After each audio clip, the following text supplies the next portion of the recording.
Hey guys, if you've been tracking with us the last few weeks, we've been talking about this idea that every single one of us, no matter who we are, our lives affect other people.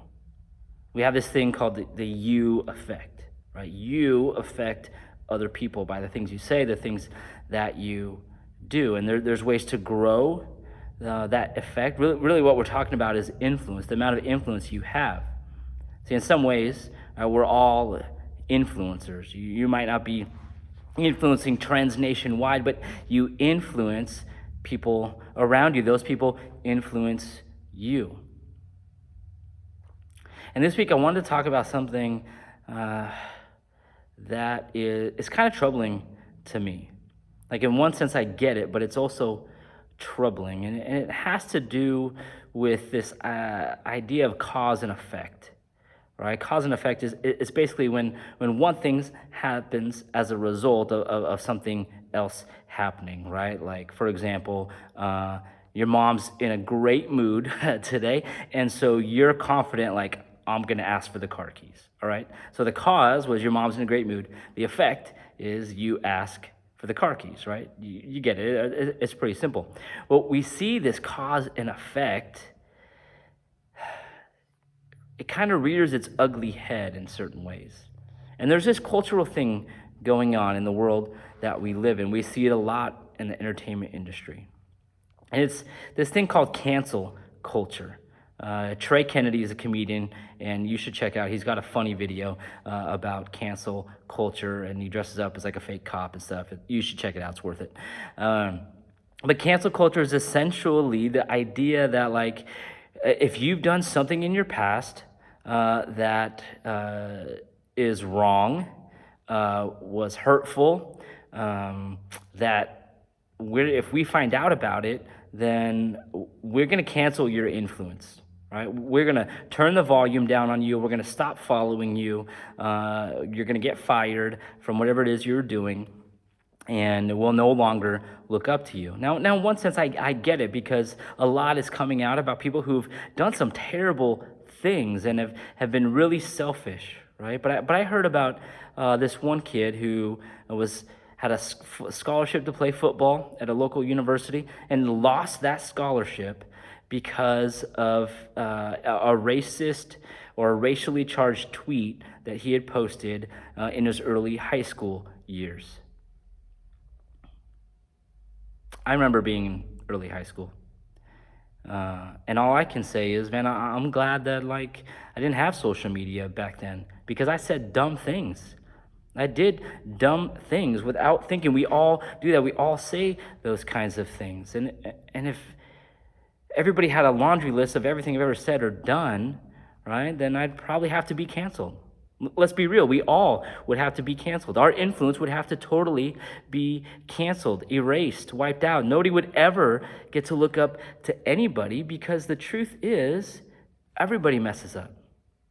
We all do things. We all do things that cause other people to lose trust in us. I remember being in high school, and someone coming to me, a dear friend, came up to me, and she shared something with me that she wasn't proud of.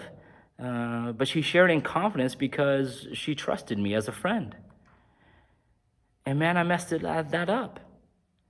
Because I took what she shared with me and I gossiped to some other friends, right? To earn some points with them. How stupid is that? But I did it. Did I know it was wrong? Yeah. Did I regret it immediately? Yes. But the reality is, I hurt my friend deeply, to the point where she wasn't sure that she could trust me as a friend.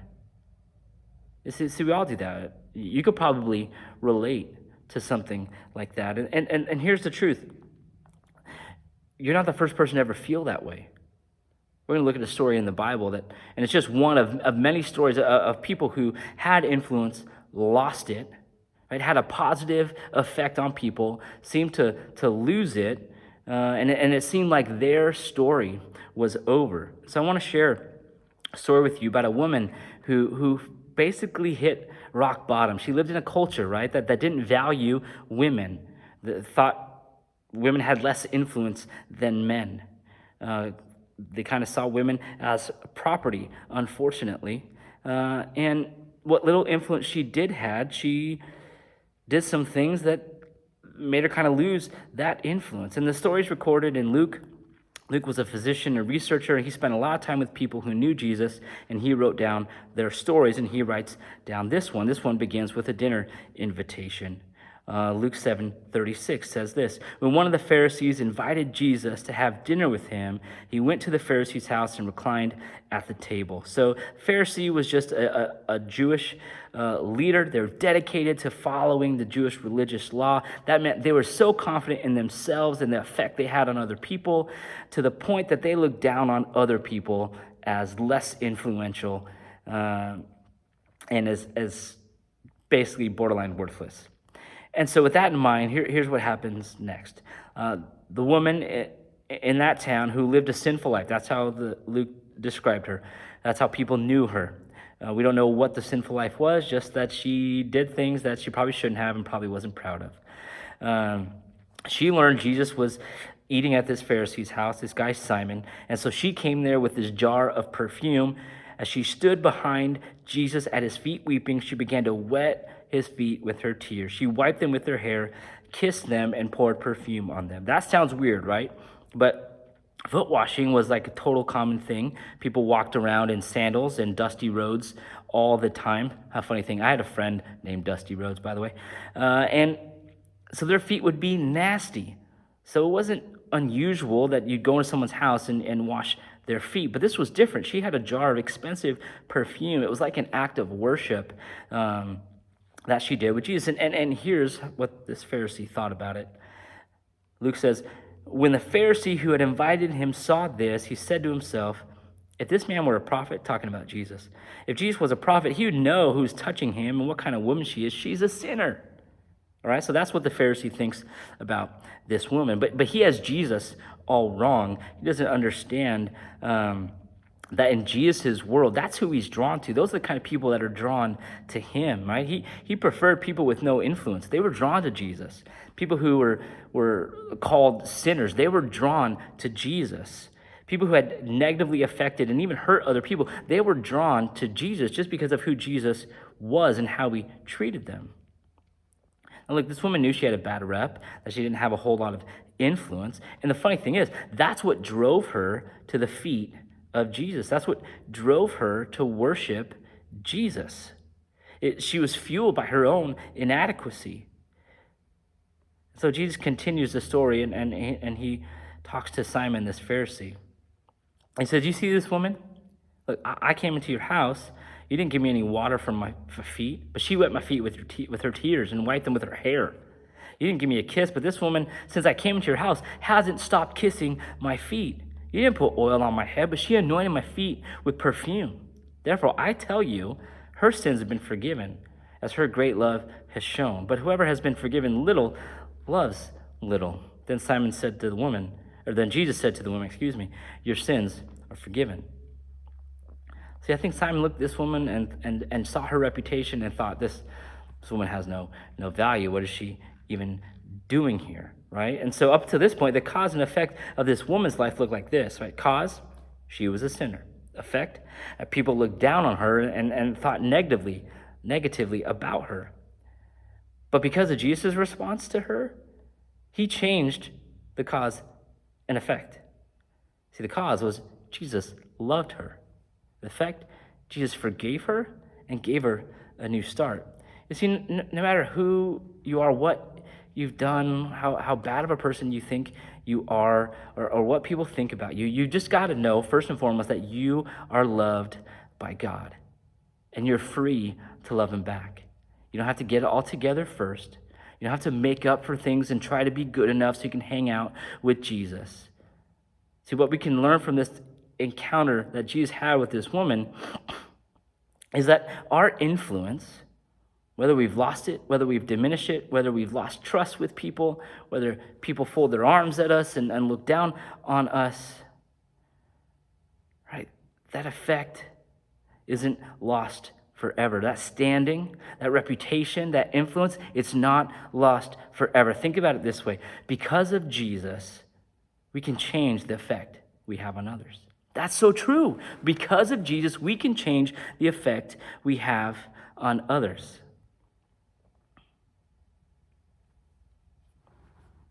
Jesus is about do-overs, about fresh starts. And maybe you need one of those. Maybe you relate to this story because that's where you are. You think to yourself, I used to be this kind of person. I used to be this church person. I used to be active and committed to my small group. But now I'm just not. And I don't know if God can really use me or wants anything to do with me. Like, and you know, hey, God forgives. And maybe you really believe that God forgives. But the reality is, and we all know this, even though God forgives, people still talk. People still talk. And then the truth is, we can't change that. But what can you do? I want to tell you what you can do. It's as simple as just starting to reflect on your life. What are the things you've done, the things that you've said that have led you to lose your influence, to lose that positive effect you've had on others? Is it how you speak to people? Are you too harsh? Are you too sarcastic? Is it your behavior? Are you just doing stupid things? Are you gossiping? Are you lying to the people close to you? Is it related to what you do on social media? Are you pretending to be somebody that you're not? What is it that's causing you to lose that influence, for your you effect to diminish? Whatever it is, you can confess it. You reflect on it, and then you can confess it. You can invite God into your mess to bring healing into it.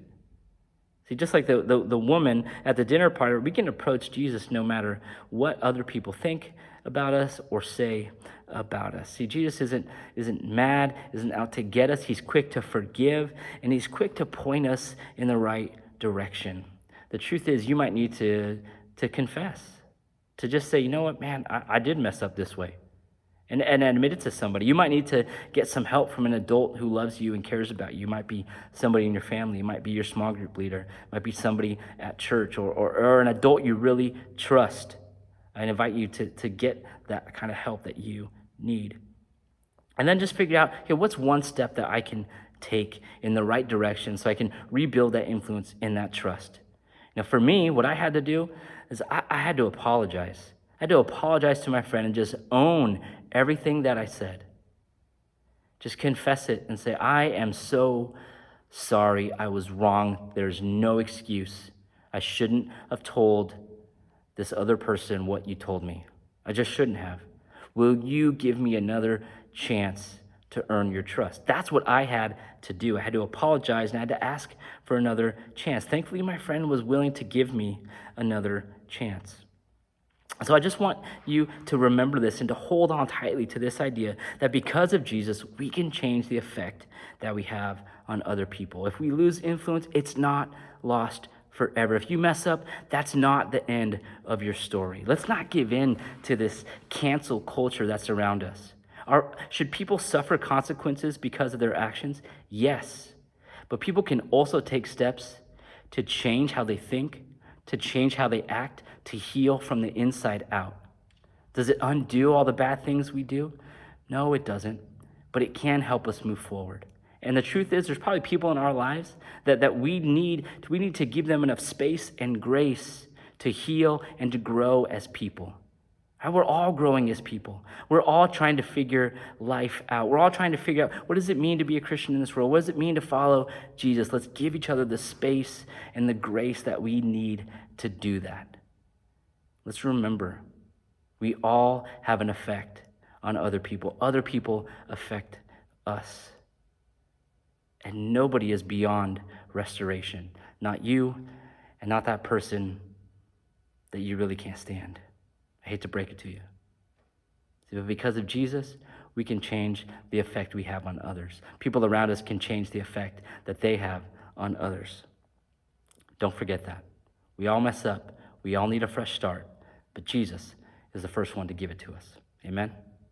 Peace.